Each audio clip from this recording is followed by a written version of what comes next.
Mana itu demam? Ya Rasulullah, alangkah tingginya demam. Kata Nabi, ya, ini setetes demam yang Allah berikan kepadaku, setetes misalnya dalam tetes itu diangkat, dibagi-bagi kepada seluruh penduduk Hijaz, mereka akan mati. Kalau setetes dari demam yang sedang Nabi tanggung itu, setetes Allah angkat, dibagi-bagi kepada seluruh penduduk Hijaz, mereka mati. Berarti seberapa demam yang dipikul Nabi malam itu? Oh, karena banyak dosanya? Bukan, karena untuk meninggikan derajat beliau di sisi Allah. Asyaddun nasi bala'an al-anbiya thumma al-awliya thumma al-amthal fal-amthal. Orang yang paling asyadun nas, orang yang paling berat ujian yang dipikul adalah para anbiya. Nah, setelah para anbiya fal awliya, wali-wali Allah. Setelah para anbiya tidak ada lagi nabi, fal awliya, kemudian wali-wali Allah. Ada saja bala umat yang mereka pikul. Tsummal amsal, kemudian para salihin di kalangan umat. Tsummal amsal fal amsal fal amsal fal amsal. Itu pun Nabi menyebutkannya asyaddun nasi bala'an al-anbiya tsumma. Kalau istilah orang belajar bahasa Arab itu, kalau menggunakan kata tsumma untuk level berikutnya, itu jauh selisihnya. Seberat-berat beban yang dipikul oleh para aulia itu jauh sekali dibanding dengan seringan-ringan beban yang dipikul oleh para anbiya. Beban yang paling ringan yang dipikul oleh para anbiya, yang paling ringan itu pun masih jauh lebih berat daripada seberat-berat beban yang dipikul oleh para aulia Allah. Maka patutlah, wajarlah, manusiawilah kalau kita cinta pada para anbiya, kita mencintai para aulia illah sholihin. Mesti. Karena sebenarnya mereka pikul itu juga, Masya Allah, mudah-mudahan kita bisa pahami bala umat sebenarnya. Yang kalau mereka enggak redho, kalau bukan karena sayang mereka dengan umat, bala itu kalau mereka elak udah nimpa kita, hancur kita. Ini ihsan yang Allah beri, Allah letak dalam hati para aulia illah. Sayang mereka, siap memikul bala umat, beban mereka. Kemudian baru setelah itu tsummal amsal. Nah, di kalangan para aulia-aulia yang derajatnya tinggi, dengan para wali-wali Allah juga, tapi yang derajatnya itu pun jauh selisihnya. Tsummal amsal, masih pakai kalimat tsumma. Baru setelah itu di kalangan para aulia-aulia Allah. Kemudian ada orang-orang soleh yang khusus di kalangan umat yang senantiasa nggak pernah kosong itu. Mereka ini paku alam. Kita tidur nyenyak, mereka nggak tidur. Sebenarnya langit hampir terbelah gara-gara air mata mereka tumpah sepanjang malam. Allah tahan langit nggak jadi terbelah, bumi nggak jadi pecah, gunung nggak jadi meledak, air laut nggak jadi tumpah. Padahal kita tidur nyenyak, siang buat dosa, menjelang tidur masih maksiat, tidur dengan nyenyak. Ada orang yang nggak tidur, jaga tumpahin air mata, tahan. Nah, itu mereka tsummal awliya, tsummal amsal fal amsal. Itu kalau kita merasa kok mikul berat, kita itu cuma percikannya, tapi ngeluh kayak paling berat, ngeluh. Cuma nggak bisa buang air sehari, bilang kerap mati dulu. Ngeluh kayak orang paling berat ujiannya. Ya, kemana tadi? Ini Nabi Agung Sallallahu Alaihi Wasallam. Dhahan Nabi Sallallahu Alaihi Wasallam bimi'ati butnat nahara biyadihi. Beliau korban berapa? 100, bahasa aja laju supaya nyerap gitu, 100. Dan siapa yang korban 100 ekor unta itu siapa? Orang yang malam terakhir dari kehidupannya, yang mana besok paginya beliau wafat, demam tinggi, sakit parah, Di rumahnya nggak ada lampu bisa nyala karena kehabisan minyak. Bahasa kita ini sampai nggak punya uang untuk ngisi pulsa listrik. Itu yang kehidupannya kayak gitu. Sekarang ada kita sempat nggak ada pulsa listrik mati, nggak ada, kalau mati ya PLN mati. Nggak ada orang sampai sebegitunya hidup dalam kekurangan, nggak ada. Nabi Agung Sallallahu Alaihi Wasallam sering banyak nggak makannya dari makannya.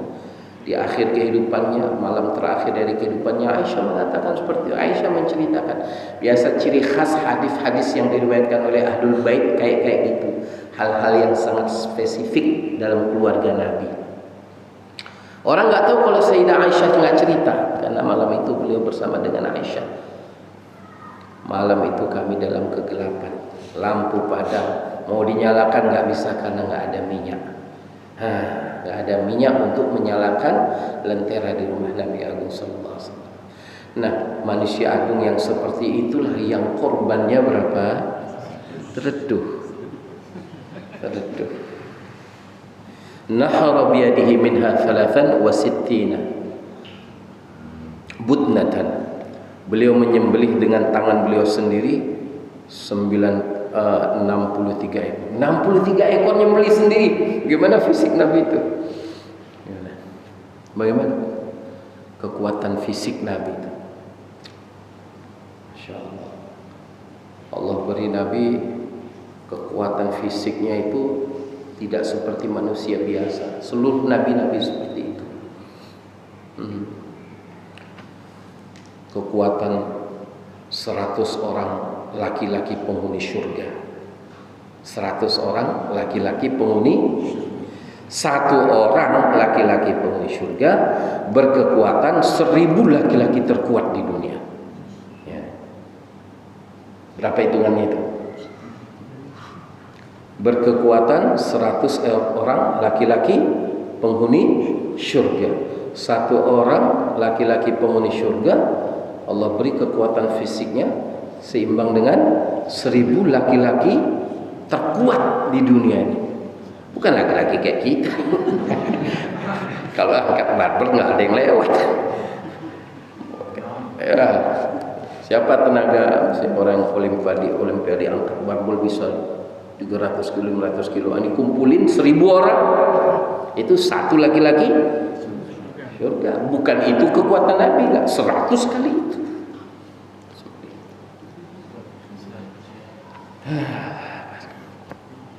Biar kita ini tambah cinta, supaya kita ini kenali Nabi sikit-sikit, nambah ma'rifatun Nabi supaya tambah cinta.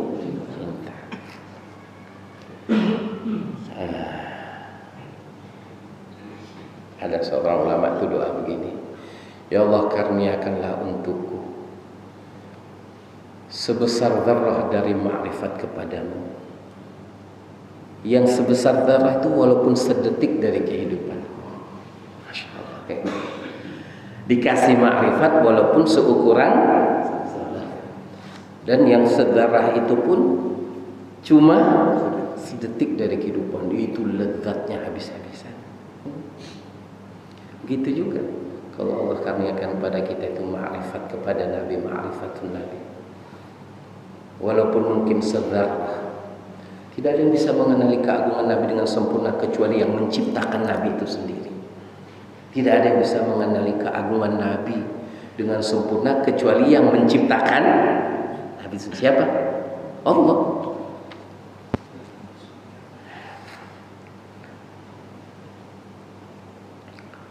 Dan keagungan Nabi ini terbalut sifat-sifat basyariat kemanusiaannya.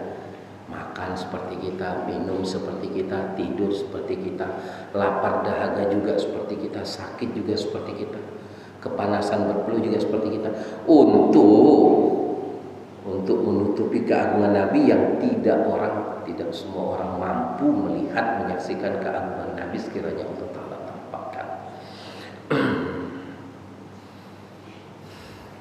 Kalau sempat kita ini benar-benar dikaruniai ma'rifat, wah cinta pada Nabi, sudah tenggelam kecintaan yang selain kepada Nabi, tenggelam. Al-Imam Asy-Syafi'i radhiyallahu ta'ala saking cintanya sama Nabi Allah, nama beliau Muhammad. Beliau punya anak, kelahiran punya anak, dikasih nama Muhammad. Orang nanya, Syekh, wahai Imam, ini nama Tuan Muhammad, punya anak kok Muhammad, apa enggak repot nanti orang ketukar-tukar? Memang di dunia ini nama yang paling aku cintai adalah, nanti kalau aku punya cucu dan aku masih hidup, akan aku kasih nama juga. Nanti kalau cucuku itu punya anak dan aku masih hidup, aku akan menamainya Muhammad bin Muhammad bin Muhammad bin Muhammad. Syukuri yang kasih nama, yang dapat nama Muhammad itu jangan jadi ganti Mehmet. Udah bagus-bagus terima nikmat dari Allah. Dan ini penamaan ini sebenarnya ihsan dari Allah. Dan kapan kita cerita kok orang itu bisa di dunia ini kok bisa punya nama sebegini bagus, itu salah satu di antara ihsan Allah. Karena nanti di akhirat kita akan dipanggil dengan nama yang kita dipanggil di dunia ini. Ya, Muhammad, Pak, Mehmet, Mamat, jangan syukuri. 63 budnatan wa amara Aliyan radhiyallahu ta'ala anhu fanahara tamamal mi'ah. Selebihnya, sisanya dari yang 63 tadi, dari 163 Nabi sembelih sendiri, wa amara Aliyan, dan yang selebihnya diwakilahkan kepada Sayyidina Ali karramallahu wajhah, fanahara tamamal mi'ah, habis 100. Wa fi dzalika isyaratun ila muddati hayatihi sallallahu alaihi wasallam. Ini isyarat usia Nabi Agung baginda Rasulullah Muhammad sallallahu alaihi wasallam.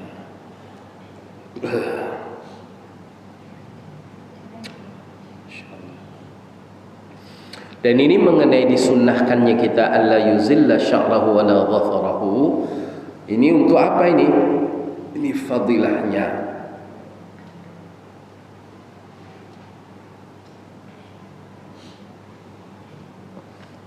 Fadilahnya untuk supaya mendapatkan ampunan dan thawab dan pahala yang sempurna, disunahkan. Jadi kita jagalah ya, kita amal lah. Mungkin yang kemarin-kemarin masih belum, kita usahakan. Bahkan di sini disebutkan walau fi yaumil jum'ati 'alal mu'tamad, pendapat yang dikuatkan, yang dipilih, walaupun hari Jumat kan sunnah gunting-gunting kuku, rapi-rapi, gunting kumis dan sebagainya, walau fi yaumil jum'ati 'alal mu'tamad. Ya. Wa hikmatu dzalika syumulul maghfirati wal 'adqi minan nar li jami'i ajza'ih. Hikmahnya apa? Li syumulil maghfirah, untuk supaya dapat ampunan menyeluruh, wal 'adqi minan nar, dan pembebasan dari api neraka, li jami'i ajza'ih, untuk semua anggota-anggota tubuh kita, ada kaitannya dapat ampunan dari ibadat kurban. Ya. Sampai di sini dulu. Sampai di sini mengenai apa namanya, tidak memotong, tidak mencabut, kemudian sunnah menyembelih sendiri, kalau enggak mampu pun usahakan disunnahkan untuk menghadiri. Sampai di sini dulu. Ada pertanyaan? Ada yang mau ditanyakan? Ya. Sebentar. Saya istri saya yang berkorban, saya ikut nikah, boleh cukur juga? Iya, sama karena ampun. Yang berkorban bukan saya, istri kan? Iya. Suaminya? Boleh. Tetap disunnahkan untuk menahan dari mencabut atau menggunting-gunting. Tetap. Udah. Ada.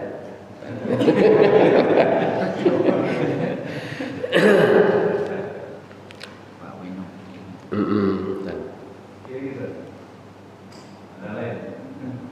Ya. Kita mengalami perubahan, tapi kita ada utang sama orang. Mana yang Utang kalau sudah jatuh tempo tetap utamakan utang. Punya utang tapi kalau tidak terikat tempo, ya boleh. Tetapi kalau hutang, karena hutang apalagi sudah jatuh tempo yang disepakati, hukumnya wajib. Nah, kalau ta'arud, kalau paradok wajib dengan sunat tetap mesti dahulukan yang wajib. Atau sudah jatuh tempo dan kita sangat ingin berkurban misalnya.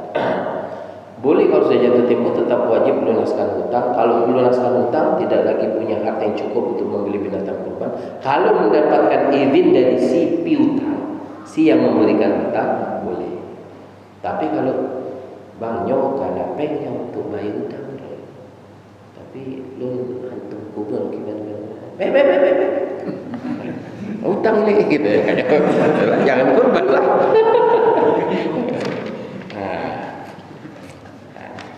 Tetap nggak boleh.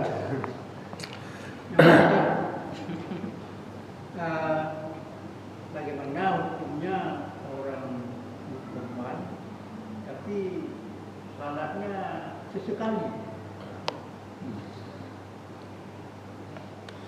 Ya, tidak ada kaitan sah tidak sah kurban. Jatuh hukum sunnat muakkadah atas orang yang ini tidak ada kaitannya, itu gugur dengan sebab dia tidak jaga sholat. Terpisah. Ya hukumnya tetap dia, kalau dia termasuk qadir seperti yang kita jelaskan kemarin, qadir orang yang mampu, tetap hukum sunnat muakkadah atas dia berkurban tahun itu, dan makruh apabila dia tidak berkurban tahun itu. Tidak ada kaitannya dia orang jaga sholat ataupun tidak jaga sholat. Ya, dia akan menerima dosa karena dia menyia-nyiakan sholat, dan dia akan mendapatkan pahala karena dia menunaikan syariat, salah satu syariat kurban. Jadi tidak amalan ini kemudian menegak yang ini. Karena gini kan, seperti yang kita sampaikan tadi, bahwa apabila seseorang sudah mampu, dia tidak berkorban, kata Rasulullah, jangan dekati tempat itu.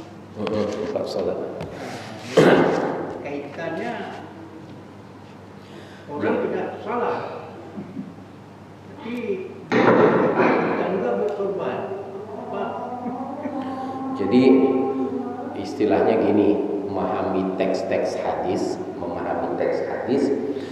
hadis ini nanti difungsikan kemana, ya.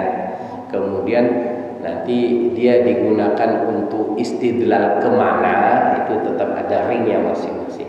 Hadis jadi kaitannya hadis yang mangkana lahu sa'ah, atau ada hadis yang lain redaksinya man wajada sa'ah. Itu hadis seperti ini. Hadis ini istidlal digunakan untuk istimbat, untuk menetapkan hukum tentang kedudukan hukum kurban, gitu hadis itu. Jadi peringatan Nabi fala yaqrabanna musallana. Kemudian dalam riwayat yang lain masih di Bulughul Maram kalau tidak salah ingat saya itu, falyamut insya'a yahudiyan aw nasraniyan aw majusiyan, bilih nanti mati dengan kematian seperti orang Yahudi. Itu peringatan. Jangan anggap remeh dengan kurban sekiranya kamu mampu berkurban. Jadi tidak ada kaitannya. Jadi kalau sholatnya nggak pas, tidak ada faedahnya berkurban. Nggak ada kaitannya.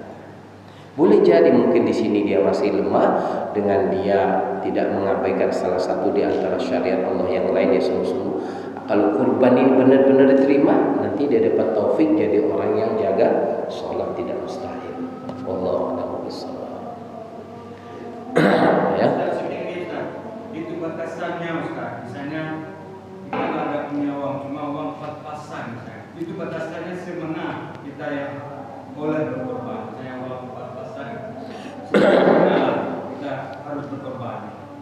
Itu tadi ya yang kemarin kita baca ini ya.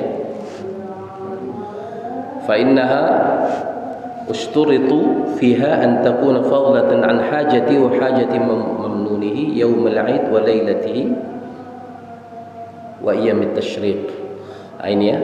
Wal muradu bihi ay al-mustati' man yaqdiru 'alayha fadlatan an hajati wa hajati mamnunihi yawm al-'id wa ayyam at-tashriq. Dia punya harta lebih dari kebutuhan pokok, kalau bahasa kita sekunder, primer. kebutuhan primer, kebutuhan yang paling pokok untuk dia dan orang yang berada di bawah tanggung jawab nafkahnya, istri dan anak-anaknya. Untuk satu hari Id, hari raya itu tambah 3 hari Id, 4 hari, jadi 4 hari.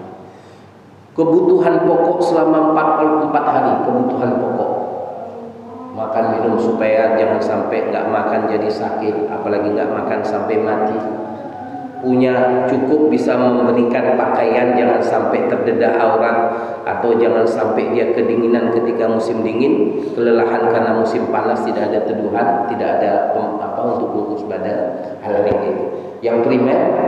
Ada lebih, dan lebihnya itu sejumlah harta yang biasa bisa dia gunakan untuk membeli, mendapatkan binatang kurban. Itu standarisasi. Kalau nominalnya ya tentu relatif. Berapa itu? Itu gimana? Ya. Di sini pun disebutkan saya. Bentar ya, supaya dibacain teksnya aja, enak baca teks daripada mana ya. Yang kebutuhan pokok di sini pun pokok yang ada kaitannya dengan aib. Sampai begitu. Misalnya, ya kalau dibilang pokok kan kita bisa juga bertahan hidup makan nasi tanpa ikan, kan gitu. Tapi di hari Id itu sangat dianggap wajar lah kalau orang makan nasi juga ada ikannya. Jadi maksudnya primernya itu, pokoknya itu sesuatu yang dianggap wajar sesuai dengan hari kemuliaan itu. Benalah roti kabin bacut dulu misalnya. Kalau untuk dia makan ada lauknya, primer. Bukan berarti primer asal bertahan hidup sesuap nasi, enggak sampai segitu juga. Orang agama rahmatan lil alamin. Jadi yang sesuailah dengan keagungan hari itu, kemuliaan hari itu. Dan ada lebihnya itu bisa dia gunakan untuk membeli binatang kurban. Malah kalau dia, tapi nggak di sini. Kalau Imam Malik itu, kalau dia yakin, dia beberapa hari ke depan, memang bahasa kita ini ada pos yang memang beberapa hari ke depan, tapi dapatnya di luar setelah hari tasyrik. Ada pos yang memang sudah ada, kita bisa ambil di situ. Di sini pinjam dulu. Itu kalau Imam Malik menganggapnya juga mustaqim. Orang Imam. Kalau sekarang ini memang nggak ada ini.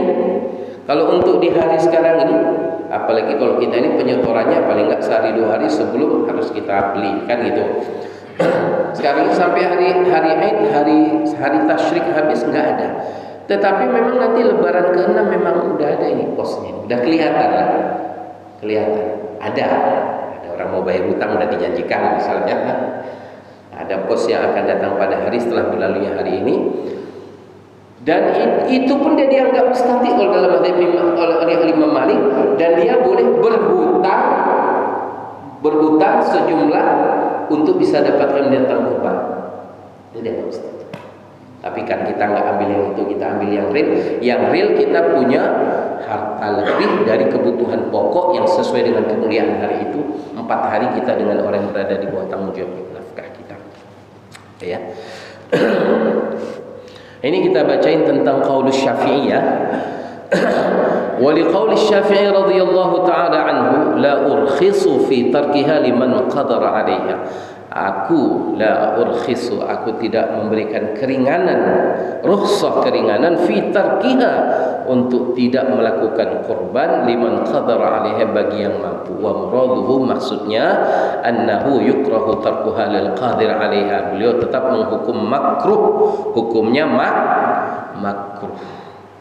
Tarkuha, meninggalkan, tidak berkurban, maksudnya tidak berkurban lil qadir 'alaiha.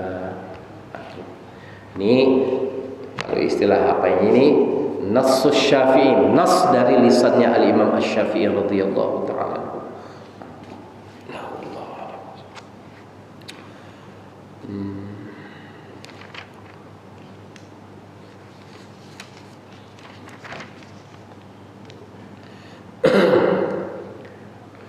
Ini ya, kita Kita baca sedikit lagi mengenai korban untuk orang yang telah mati.